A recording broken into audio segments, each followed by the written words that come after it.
Siapa yang tidak kenal dengan Kopassus, pasukan khusus yang dimiliki Angkatan Darat Militer Indonesia?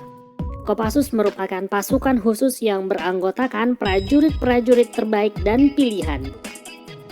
Sebagai salah satu pasukan terbaik andalan militer Indonesia, sudah banyak prestasi dan keberhasilan misi yang dijalankan oleh Korps Baret Merah ini.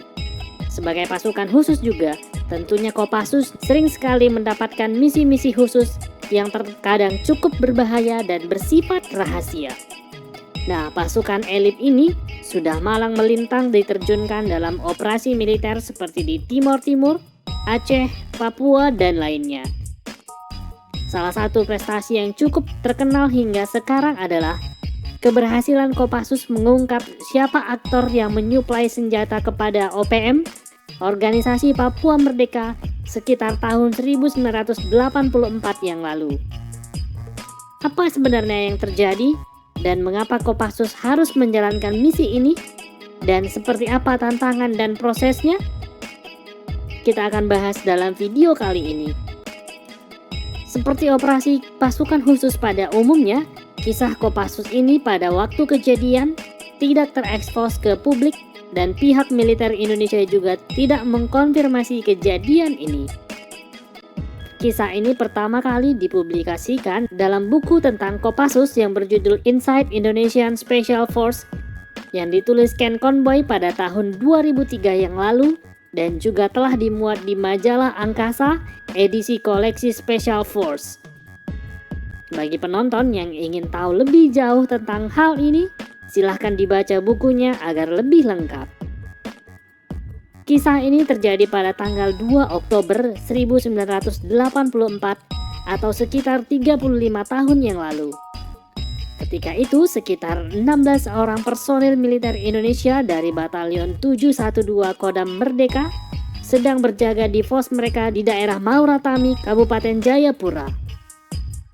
Daerah ini merupakan daerah yang cukup rawan karena di daerah ini gerombolan pengacau keamanan atau GPK sering beroperasi. Gerombolan pengacau keamanan ini saat ini lebih dikenal dengan nama Organisasi Papua Merdeka atau OPM.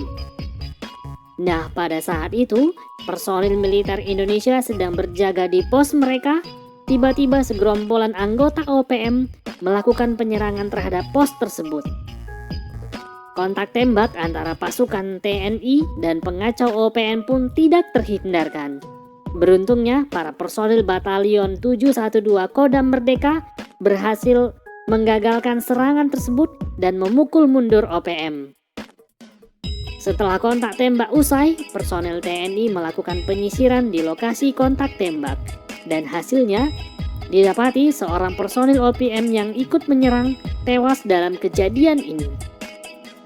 Nah, yang mengejutkan, justru senjata yang dibawa oleh anggota OPM yang tewas tersebut adalah senjata yang sangat baru, yaitu senapan serbu AK-74 buatan Uni Soviet dan granat tangan yang kondisinya masih baru.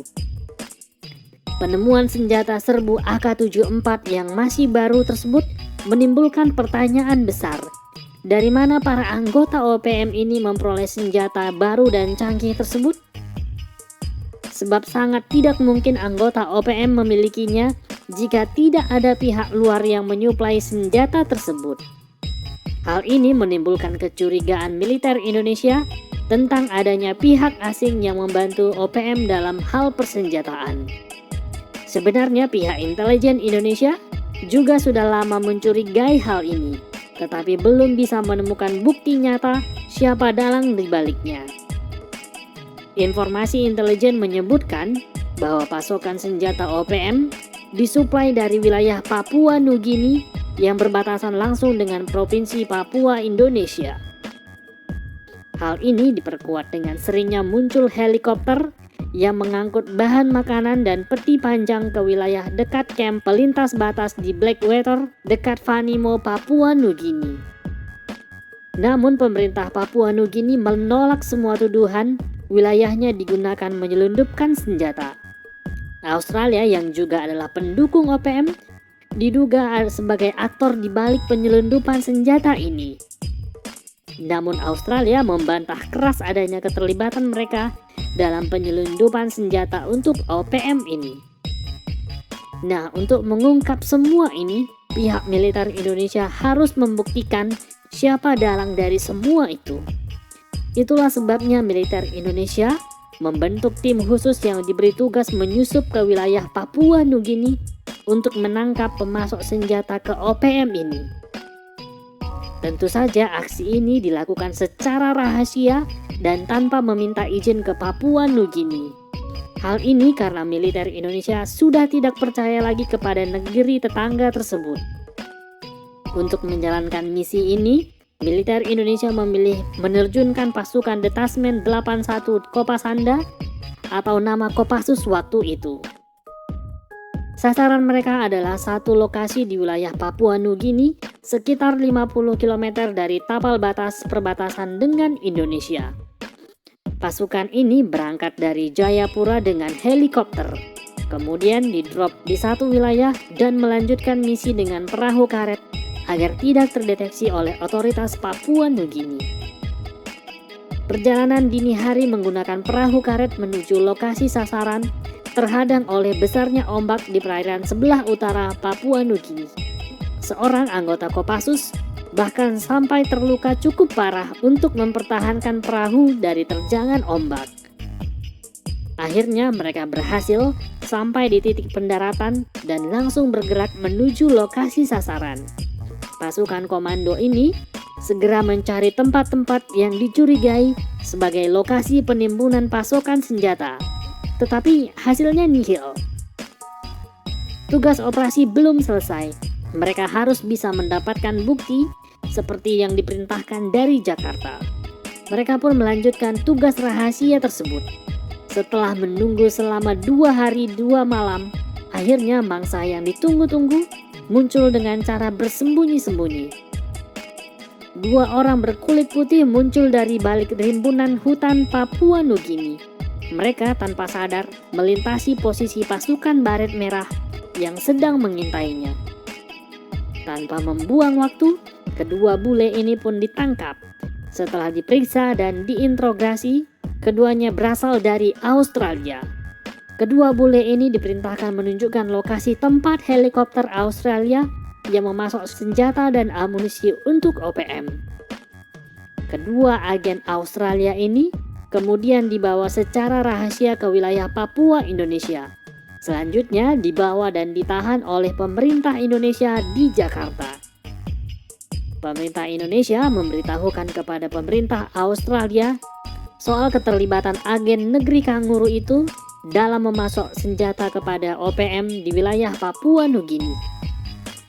Tentunya hal ini membuat Australia tidak bisa lagi mengelak, meski belum jelas kedua warga Australia ini benar-benar agen militer Australia atau penduduk sipil Australia yang biasa saja. Beberapa bulan kemudian, keduanya diekstradisi ke Australia. Tentu semua ini dilakukan tanpa terekspos oleh media dan dilakukan oleh para diplomat kedua negara. Yang jelas sekali lagi, pasukan khusus Indonesia Kopassus membuktikan keandalannya dalam menjalankan misi yang sifatnya rahasia dan masuk ke dalam wilayah negara lain. Keberhasilan Kopassus membongkar dalang pemasok senjata kepada OPM ini juga membuat suplai senjata kepada OPM terputus saat itu. Nah, kisah ini memang sangat jarang diketahui oleh publik karena tidak diekspos ke publik kala itu. Kisahnya baru terkuak beberapa dekade kemudian. Hal ini memang lumrah karena aksi-aksi pasukan khusus seperti Kopassus biasanya memang sangat dirahasiakan dan tidak dibuka untuk publik. Nah, hingga kini pasukan dari Kopassus masih menjadi salah satu pasukan kebanggaan militer Indonesia. Kiprahnya tentu sudah tidak diragukan lagi dalam menjaga dan mempertahankan kedaulatan Negara Kesatuan Republik Indonesia. Dan hingga kini Kopassus pasti tetap masih menjalankan misi khusus di berbagai daerah. Hanya saja karena sifatnya yang benar-benar rahasia, kita belum tahu apa saja aksi-aksi terbaru dari pasukan kebanggaan Indonesia ini.